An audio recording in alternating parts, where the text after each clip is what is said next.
Bayangkan sebuah tempat yang tampak biasa saja. Gunung kecil, tak terlalu tinggi, tak terlalu megah. Tapi ketika malam tiba, dan angin laut bertiup dari arah selatan, gunung ini berubah menjadi sesuatu yang tak bisa dijelaskan. Namanya Gunung Srandil. Terletak di perbatasan antara Cilacap dan Kebumen, Jawa Tengah. Banyak yang menganggapnya sebagai tempat keramat. Tapi lebih banyak lagi yang memilih diam. Cerita ini dimulai dari seorang pria bernama Bagas. Ia bukan pendaki. Ia bukan spiritualis. Ia bukan pula orang yang percaya pada hal mistis. Bagas hanya seorang jurnalis lepas yang sedang kehabisan bahan untuk tulisannya.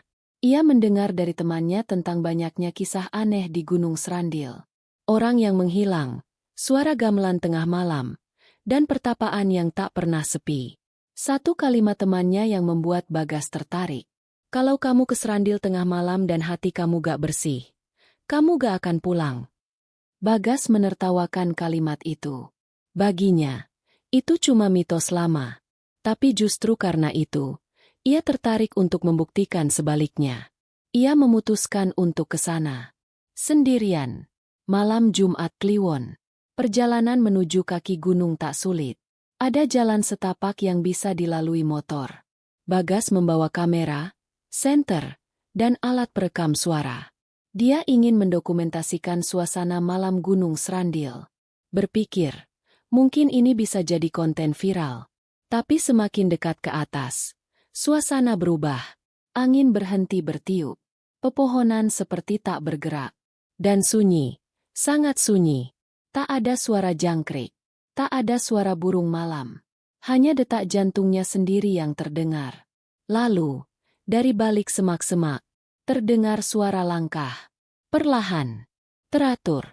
Seperti seseorang yang sedang berjalan, tapi tak pernah muncul wujudnya. Bagas menyorotkan senter ke arah suara itu. Tak ada apa-apa. Tapi begitu ia menoleh ke belakang, ada sosok pria tua berdiri tak jauh dari tempatnya berdiri. Pria itu mengenakan pakaian serba putih, kain lusuh, mata tajam, dan berkata, "Kamu bukan orang pertama yang datang malam ini." Bagas terdiam. "Maaf, saya cuma mau ambil gambar. Dokumentasi." Pria itu mendekat. "Sini, aku tunjukkan tempat yang lebih menarik." Tanpa banyak pikir, Bagas mengikuti pria tua itu. Ia membayangkan ini bisa jadi momen dramatis dalam liputannya. Tapi semakin ia berjalan, semakin asing rasanya. Tanah di bawah kakinya tak lagi seperti tanah. Aroma garam laut makin kuat. Lalu, ia menyadari satu hal. Ia tak tahu di mana ia berada. Langit di atasnya merah gelap, seperti senja yang tak pernah usai. Tak ada bintang, tak ada bulan. Dan pria tua itu menghilang begitu saja. Bagas mulai panik. Ia mencoba kembali ke jalur semula. Tapi tak ada jalur. Tak ada jalan. Hanya hutan aneh dengan pohon-pohon bengkok ke arah yang sama. Seperti menunjuk ke satu arah tertentu. Ia ikuti arah itu. Satu langkah. Dua langkah, lalu ia dengar suara gamelan. Pelan, lalu makin jelas. Seperti dari dasar tanah. Bagas menunduk. Tanahnya retak, dan dari sela-selanya, terlihat cahaya kemerahan. Ia mundur, tapi telinganya menangkap suara lain. Suara perempuan. Lembut, tapi dingin. "Kamu sudah dipilih." Bagas menoleh. Seseorang berdiri di belakangnya. Bukan manusia. Matanya hitam. Kulitnya pucat seperti lilin. Ia memakai kebaya. Dan rambutnya menjuntai sampai ke tanah. "Kamu bukan orang pertama. Tapi kamu yang pertama membawa kamera," katanya sambil tersenyum. Dan dari balik kebaya itu, tangan-tangan kecil keluar, menggenggam kamera Bagas. Tangan-tangan bayi. Tiul. Lalu, semuanya gelap. Esok harinya, warga sekitar menemukan kamera milik Bagas di depan sebuah petilasan di lereng Srandil. Isi rekamannya kosong. Tapi file terakhir mencatat suara. Hanya 1 detik. Suara gamelan. Dan suara seseorang berbisik. "Dunia ini cuma pantulan." yang nyata, tersembunyi di dalam. Sampai hari ini, Bagas tak pernah ditemukan. Tapi yang aneh, seorang lelaki tua sering terlihat duduk di tangga petilasan, mengenakan kain putih lusuh, memandangi jalan setapak. Orang bilang, itu Kuncen. Tapi warga setempat tahu, tak ada Kuncen di sana sejak tahun 1997. Dan Kuncen terakhir, namanya juga Bagas. Waktu berlalu, nama Bagas mulai dilupakan. Kecuali oleh satu orang, adik perempuannya, Sinta. Sinta adalah seorang guru di Yogyakarta. Ia tak terlalu dekat dengan kakaknya, apalagi setelah Bagas pindah ke Jakarta dan jarang pulang. Tapi sejak Bagas dinyatakan hilang, Sinta merasa ada yang tak beres. Bukan hanya karena perasaan, tapi karena mimpi-mimpi yang mulai datang tiap malam. Dalam mimpinya, Sinta selalu melihat tangga batu. Di kiri kanan ada pohon Kamboja. Dan di ujung tangga itu, ada Bagas, berdiri diam, memandangi langit merah. Jangan percaya matahari, Sin, katanya pelan. Karena di sini, matahari cuma ilusi. Sinta terbangun dengan keringat dingin, malam demi malam. Hingga suatu hari, ia memutuskan untuk datang ke Gunung Srandil. Tidak sendiri. Ia ditemani oleh seorang temannya yang juga dukun, bernama Pak Sukro. Pak Sukro sudah lama meneliti tempat-tempat angker di Jawa. Dan ketika Sinta menyebut nama Srandil, wajahnya langsung berubah. Ada tempat di puncaknya yang tidak bisa dilihat dengan mata biasa, katanya. Kalau Bagas ke sana malam hari dan tidak pamit, kemungkinan besar, dia masuk ke lapisan yang bukan dunia kita. Mereka datang ke Srandil saat sore hari. Sinta membawa foto Bagas dan benda pribadi milik kakaknya. Jam tangan tua yang pernah diberikan ayah mereka. Di pertapaan, mereka duduk diam. Pak Sukro menyalakan dupa dan membaca doa. Hening. Tapi ketika matahari tenggelam, angin berdesir seperti suara bisikan. Dan entah dari mana, ada suara langkah di belakang mereka. Ketika Sinta menoleh, ia melihat sosok pria berpakaian putih lusuh, duduk di tangga, menatap ke arah laut. Bukan Bagas, tapi wajahnya mirip. Pak Sukro mendekat. Ia mencoba menyentuh pria itu, tapi tangannya menembus tubuh sosok itu seperti asap. Lalu, pria itu membuka mulut. Suaranya seperti dua suara dalam satu waktu. Bagas dan seseorang lainnya. Aku bisa kembali, tapi kamu yang harus tinggal. Sinta mundur. Apa maksudmu? Tapi sosok itu tak menjawab.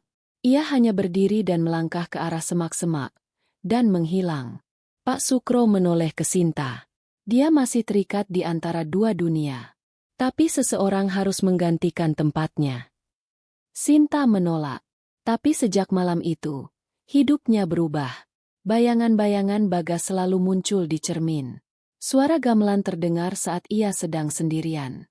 Dan lebih parah, setiap malam Jumat, tubuhnya seperti dibawa ke tempat lain saat tidur. Tangga batu, langit merah, dan sosok Bagas yang makin dekat, makin mengulurkan tangan. Akhirnya, Sinta menyerah. Ia kembali ke Gunung Srandil. Kali ini, sendirian. Ia membawa foto dan jam tangan itu, meletakkannya di salah satu batu bertulis aksara Jawa kuno. Aku tahu ini yang kamu inginkan, Mas. Tapi kalau aku ikut, siapa yang akan ingat siapa kita sebenarnya? Tak ada angin, tak ada suara. Tapi saat Sinta berdiri hendak pergi, ia melihat sosok pria berjalan dari balik pepohonan. Bukan pria tua, tapi Bagas. Muda, seperti tak pernah hilang. Terima kasih. Kamu telah membayar hutangku. Dan sekejap, Bagas lenyap. Jam tangan yang tadi Sinta letakkan, sekarang berada di pergelangan tangannya sendiri. Dan detiknya berjalan mundur. Beberapa bulan setelah itu, Sinta menghilang. Tak ada kabar, tak ada jejak, kecuali satu. Sebuah video misterius yang muncul di internet, tanpa diketahui siapa pengunggahnya. Video itu memperlihatkan tangga batu, pohon Kamboja, dan langit merah. Di akhir video, ada suara perempuan yang berkata, yang hilang tak selalu mati. Kadang, Mereka hanya disembunyikan. Dan tepat setelah suara itu berhenti, terlihat pantulan wajah seseorang di kamera. Wajah Sinta. Tapi matanya hitam pekat. Dan dari balik bahunya, ada tangan kecil yang memegang pundaknya erat. Apakah Gunung Srandil hanya tempat keramat biasa? Atau sebenarnya itu adalah gerbang antara realita dan dunia gaib? Sampai hari ini, masih banyak yang naik ke puncak Gunung Srandil. Tapi tidak semuanya turun kembali sebagai diri yang sama. Beberapa tahun berlalu, kisah tentang Bagas dan Sinta perlahan terkubur oleh waktu. Tapi Gunung Srandil tetap menyimpan auranya, tenang di luar, misterius di dalam. Dan seperti kutukan yang tak pernah tuntas, cerita ini belum selesai. Suatu malam, seorang pembuat film dokumenter bernama Reza menemukan video lawas di forum gelap internet. Video itu adalah rekaman dari kamera tua, sudah usang, bergaris, tapi bisa dikenali. Rekaman tangga batu, langit merah, dan perempuan yang berbisik. Yang hilang tak selalu mati. Reza merasa tertantang. Ia ingin membuat dokumenter investigasi tentang Gunung Srandil. Tapi bukan hanya demi karya. Ia punya alasan pribadi. Ayahnya adalah seorang jurnalis yang hilang saat liputan di Jawa Tengah 2 dekade silam. Namanya? Bag. Reza belum pernah mengenalnya. Ia hanya punya satu foto lama dan cerita kabur dari ibunya yang terus menolak bicara. Ibunya berkata satu kalimat sebelum meninggal. Kalau kau mau tahu siapa ayahmu, jangan percaya cahaya. Kalimat itu aneh. Tapi semakin Reza menggali, semakin banyak petunjuk yang mengarah ke satu tempat. Gunung Srandil. Ia pun mengumpulkan tim kecil, kameramen, juru suara, dan pemandu lokal. Mereka naik ke Srandil saat sore, membawa peralatan modern. Drone, kamera malam, pendeteksi medan elektromagnetik. Namun begitu mereka tiba di pertapaan, sinyal ponsel menghilang. GPS tidak berfungsi. Dan cuaca berubah drastis, seperti ada yang mengawasi. Pemandu lokal, Pak Raji, memperingatkan mereka. Kalau kalian lihat cahaya dari balik pohon, jangan dikejar. Itu bukan lampu. Itu undangan.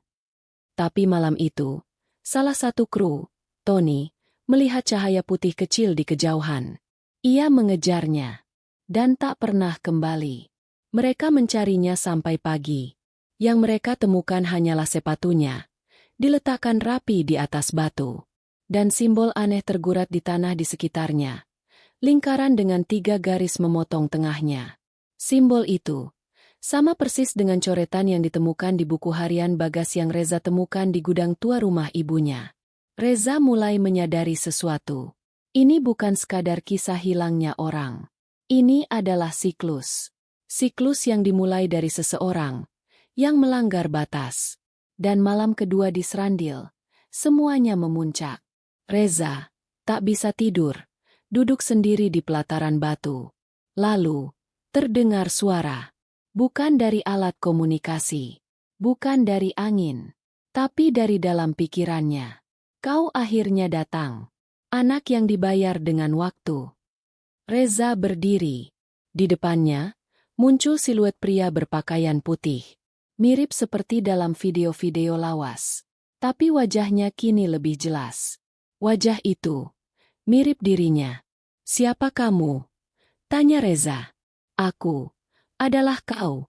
Atau versi kau yang tertinggal di dimensi ini. Reza mulai bingung. Semua terasa kabur. Langit berubah warna. Tanah mulai retak. Dan dari celah-celah retakan, tangan-tangan kecil keluar, menariknya ke bawah.